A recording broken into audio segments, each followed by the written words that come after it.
500 సంవత్సరాల క్రితం విజయనగరమనే సామ్రాజ్యాన్ని శ్రీకృష్ణదేవరాయలు పరిపాలించేవారు. ఆయన ఒకరోజు నిద్రలో ఒక కల కన్నారు. ఆ కలలో ఆయనకొక అందమైన భవనము కనిపించింది. ఆ భవనం ఆకాశంలో తేలుతూ 1,00,000 దీపాలతో చాలా అద్భుతంగా ఉంది. తలుచుకుంటే చాలు మాయమైపోయే ఆ భవనాన్ని కలలో చూసిన రాయలు ఆ కలను మరువలేకపోయారు. మర్నాడు సభలో ఆయన ఆ కలను వివరించి దాని నిజం చెయ్యాలన్న ఆయన గట్టి నిర్ణయాన్ని అందరికీ తెలిపారు. అది విన్నవారంతా అలాంటి భవనమును ఎలా కట్టగలము, అసలు గాలిలో తేలే భవనాన్ని కట్టడం అసాధ్యము కదా అని నచ్చచెప్పడానికి ప్రయత్నించారు. రాయలు కోపగించుకొని, అదంతా నాకు అనవసరం, మీరేం చేస్తారో నాకు తెలియదు కానీ నా కల నిజమవ్వాలి. అలాంటి భవనాన్ని కట్టిన వారికి నేను 1,00,000 వరహాల బహుమానము ఇస్తాను, లేదా మీరందరూ నాకు కనిపించకండి అని ఆజ్ఞాపించారు. విన్నవారంతా నిర్ఘాంతపోయారు. ఎన్ని రోజులు గడిచినా రాయలు ఆ కలను మరువలేదు.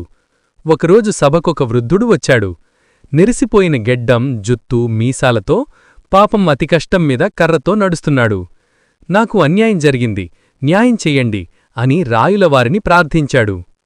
నీకేమన్యాయం జరిగిందో నిర్భయంగా చెప్పు, నేను న్యాయం చేస్తాను అని రాయలు హామీ ఇచ్చారు. నా దగ్గర 100 నాణ్యాలున్నాయి స్వామీ, అవి ఒకరు దొంగలించుకుపోయారు. నాకు వారెవరో తెలుసు, నా నాణ్యాలు అడిగి ఇప్పించండి అని ఆ వృద్ధుడు విన్నపించాడు. శ్రద్ధగా విన్న రాయలు, ఈ దొంగతనం ఎవరు చేశారు, ఎక్కడ చేశారు అని ప్రశ్నించారు. వృద్ధుడు తడబడడం చూసి, నీకేవీ భయం లేదు చెప్పు అని రాయలు ప్రోత్సహించారు. నా 100 నాణ్యాలు దొంగలించింది మీరే స్వామీ అన్నాడు వృద్ధుడు. నిన్న రాత్రి నా కలలో వచ్చి మీరే అవి దోచారు. రాయలకు చాలా కోపం వచ్చింది. ఏమిటి వెటకారం, కలలో జరిగినది నిజమనుకుంటే ఎలా అని కోపంగా అడిగారు. ఈ మాట విన్న వృద్ధుడు తన గడ్డం మీసం తీసేసి కర్రను పక్కకు పడేసి పగటి వేషాన్ని విప్పేశాడు. చూస్తే అతను తెనాలి రామకృష్ణ. క్షమించండి స్వామీ, మీ కలను నిజం చేయడం ఎంత కష్టమో నిరూపించడానికే ఇలా చేశాను అన్నాడు తెనాలి.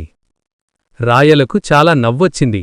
ఇంత చక్కగా ఆయనకు అర్థమయ్యేలా చెప్పిన తెనాలి రామకృష్ణను ఆయన చాలా అభినందించారు.